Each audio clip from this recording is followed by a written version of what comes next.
Welcome back to the panel discussion, Women Leading the Way in Government Cybersecurity, sponsored by Raytheon on Federal News Radio, part of the Federal News Network.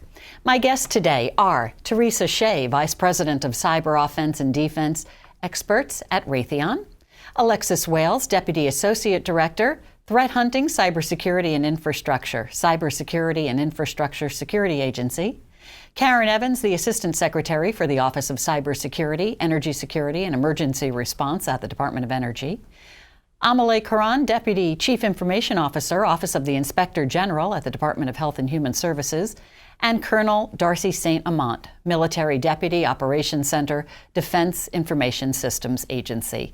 I'm your moderator, Deborah Feinstein. Well, it's wonderful to have all these esteemed women here on this panel because I do want to talk a little bit about the role of women in cybersecurity, the workforce, how it's changed, the training, the recruiting involved, and really just about the sensibilities that women bring to cybersecurity. Traditionally a male-dominated field. I guess I want to hear from a couple of you about what it means to be a woman in cybersecurity. What does it mean to you? And is the landscape changing to include more women? Colonel Darcy, let's start with you. Thank you. So you asked about what does it mean to be a leader, and of course being an Army officer, the Army's business is leading people. And so to me it means being a leader in cybersecurity. Both a leader of technical experts, so the people aspect of it, but also a leader in terms of diversity of thought. And when you say diversity of thought, how is it different for women, I guess, as compared to men in the field? Well, I think when you look at different communication styles and leadership styles, women tend to, and this is a generalization, but tend to be more collaborative and look at it from a win-win perspective of achieving things through collaborative process, as opposed to a win-lose situation. Interesting. Not to say that there isn't competition, but absolutely, it's healthy. There's always healthy competition, yes. Amalé? Yeah, actually, to kind of build on that about the consensus building and, kind of not so much a win-win, it ends up being understanding gray areas, the fine points of a particular argument or incident you run into.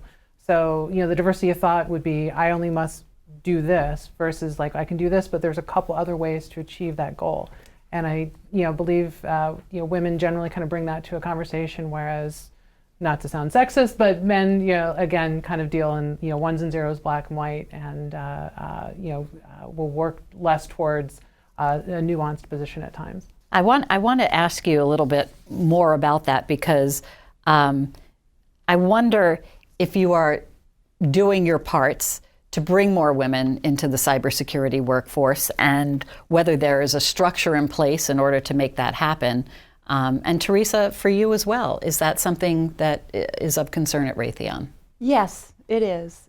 There's if I could echo in the words of Esther Duflo, who was the second woman to ever win the Nobel Peace Prize in economics. And her sentiment, we need more women. And of course, she was talking about the economics field, but across the STEM field, we need more women. And that means we all have to be actively involved in recruiting women and especially working with them at a young age. And I'm super excited about an upcoming event that Raytheon is sponsoring with the Girl Scouts of America, where we're going to have a hacking event based on the moon. I don't want to say too much about it because we haven't done it yet, but I'm very excited about a couple of things. Showing these young girls that this can be a fun field and it can be interactive, because I do think they want to be interactive and they can contribute to a greater good. So absolutely, it is something we all need to work towards. So I would say that when I was out, this was a big passion of mine of workforce and workforce development for cybersecurity. I stood up a nonprofit called the U.S. Cyber Challenge, and one of the key things that I found out was when girls, because these were girls, they were competing for gap cards, And so when we first rolled it out, all the top winners were girls because they wanted the gap card. So this is talking about the incentives. Then when they were invited to camp, they turned down the invitation to come to a camp where cybersecurity experts across, the United States were participating, because it was like coming forth to be able to say, hey, this is me.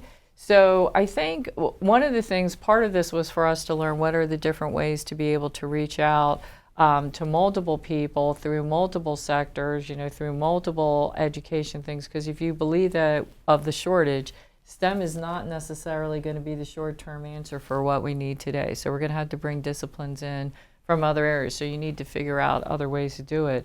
And then incentivize them to participate. But every single person at this table, I just read this study that said women would stay in the workplace if they had a role model that they were looking at and looking above, so that they could see how they handle a lot of these situations and what they do and how they interact in the workforce. So, I'm encouraging all of us to make sure we stay in the workforce and we stay actively engaged, because that apparently seems to be the #1 contributing factor for women to stay in the workforce. What do you see, Alexis? And how important is it to be a mentor? And did you have one? I think it's very important to be and to have mentors throughout your career, especially in public service. I'd like to kind of stress on a couple of personal observations that I've had over the past 10 to 15 years of my federal career. I have been predominantly in security-oriented programs, which have been primarily male, both in terms of the analysts and in terms of the leaders that I've seen. However, I have had several female mentors that were very meaningful to my career, that encouraged me personally to really step outside of my comfort zone and understand that it's really when you push your own limits that you start to see what is possible as an organization.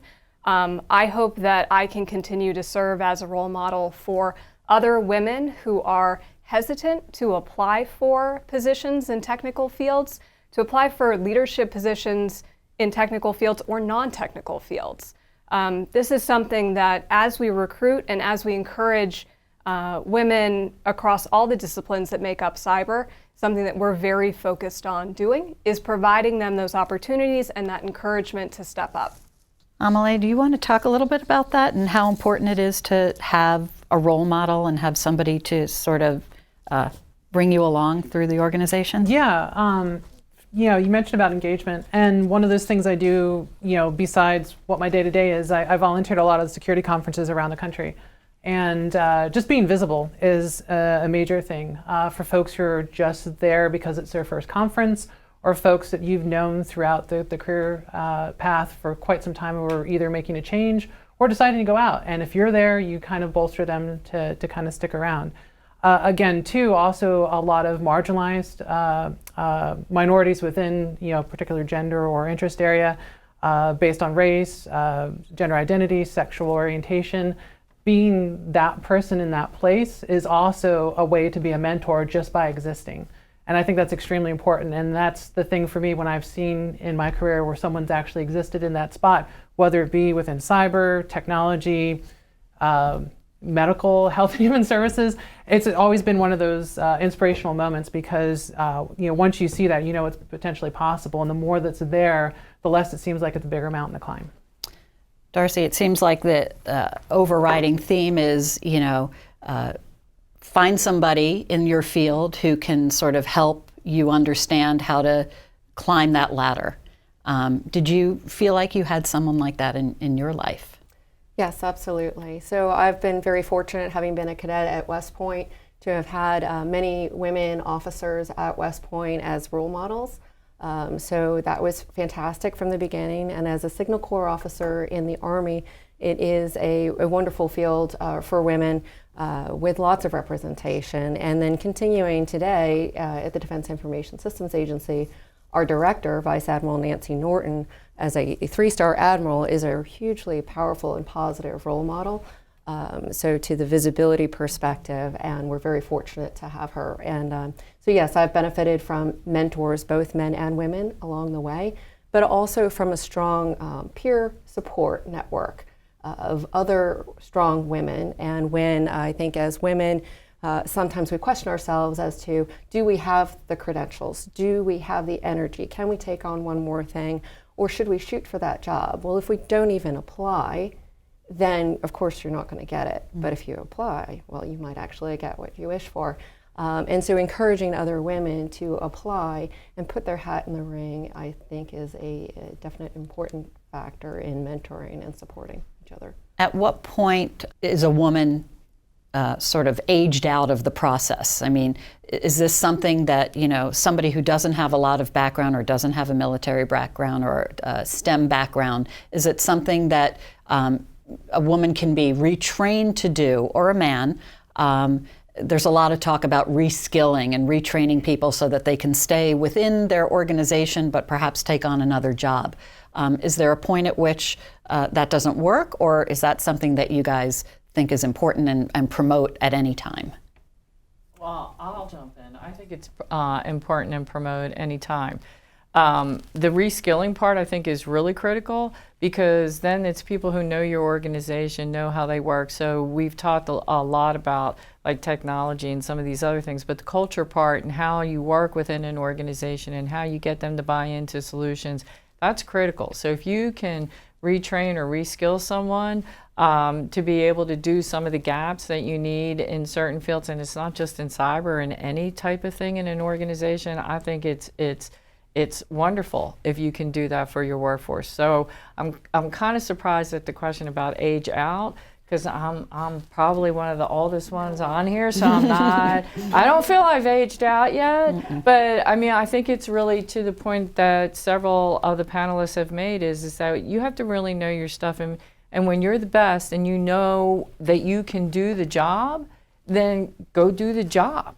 And so it doesn't matter whether you're a woman or a man. If you know you can accomplish the outcome that needs to be done, then you should do it, because it's important for it to get done.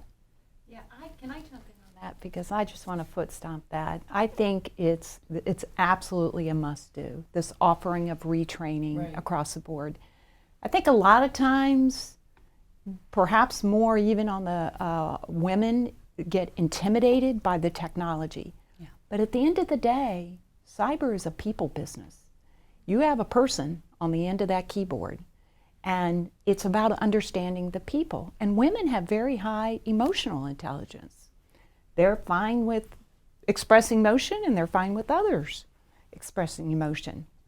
And so I do think convincing them that they can enter at any point in their career and learn the technology, because they do bring something different to the table. Right. Can I add to that as well? Sure. So I think it's absolutely essential, with the accelerating rate of change that we are seeing, to understand that everybody in the workforce will need to continue learning and continue looking for new opportunities and learning, because technology changes so fast. But also, my undergrad degree was cultural and political geography, so I think the geopolitical and human aspect is essential to understanding how the technology will be used and how some of the converging trends may play out. And so your imagination is your only limit in that regard. And certainly everybody has an element of that. So we have to continue to learn and develop our critical thinking skills as well. Wonderful. We end sort of where we began. We came full circle and we talked about the changing landscape of cyber. Thank you all so much for being with us today. Our guests are Teresa Shea, Vice President of Cyber Offense and Defense Experts at Raytheon; Alexis Wales, Deputy Associate Director, Threat Hunting, Cybersecurity and Infrastructure, Cybersecurity and Infrastructure Security Agency; Karen Evans, the Assistant Secretary for the Office of Cybersecurity, Energy Security and Emergency Response at the Department of Energy; Amelie Caron, Deputy Chief Information Officer, Office of the Inspector General at the Department of Health and Human Services; and Colonel Darcy St. Amant, Military Deputy Operations Center, Defense Information Systems Agency. I'm your moderator, Deborah Feinstein, and you're listening to Federal News Radio, part of the Federal News Network. For more on this discussion, visit federalnewsnetwork.com and search Raytheon.